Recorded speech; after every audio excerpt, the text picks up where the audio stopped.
천인 계획이라는 게 있습니다. 중국 정부가 전 세계에 내로라 하는 과학 인재를 어떻게든 데려오겠다는 강한 의지를 담아서 발표한 계획인데요. 정부가 국내 과학자가 포섭된 첫 사례를 확인했습니다. 바로 자율주행 분야의 권위자인 한국과학기술원 카이스트의 한 교수였습니다. 정진욱 기자가 단독 취재했습니다. 주변에 레이저 광선을 쏴 사람의 눈처럼 주변을 인식하는 라이다 장비입니다. 10여 년 뒤에는 시장 규모가 1,300조가 넘을 것으로 예상되는 자율주행차의 핵심 기술입니다. 정부는 이 기술이 카이스트의 이모 교수를 통해 중국으로 유출된 것으로 보고 있습니다.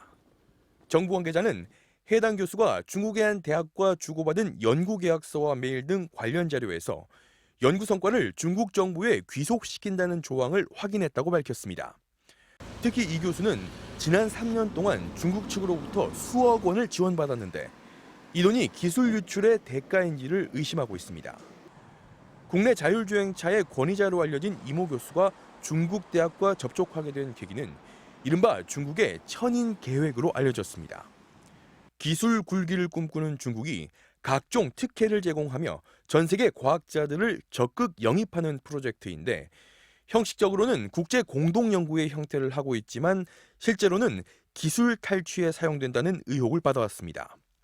최근 나노 기술의 권위자로 통하는 미국 하버드대 교수도 천인 계획에 포섭된 사실이 드러나 미중 무역 갈등으로 확대되기도 했습니다. 정부 관계자는 이모 교수가 참가한 프로젝트가 천인 계획과 관련이 있다는 정황을 일부 확인했다고 밝혔습니다. 사실로 확인된다면 중국 천인 계획에 따른 국내 첫 기술 유출 사례입니다. 우리나라하고는 첫 사례고, 단순한 사건이 아닌 좀 신중하게 접근해야 될 사항이기도 합니다. 현재 구속 상태로 검찰 조사를 받고 있는 이모 교수는 중국 측에 제출한 연구 성과는 자율주행의 핵심 기술이 아니라며 의혹을 전면 부인하는 것으로 알려졌습니다. 지난 2년 동안 국내 기업의 첨단 기술 40여 건이 해외로 유출됐는데 이 가운데 70에서 80%는 중국이었습니다. 정부는 다른 첨단 기술 분야에도 이와 유사한 기술 유출이 있을 것으로 보고 실태 조사에 들어갈 방침입니다. MBC 뉴스 정준희입니다.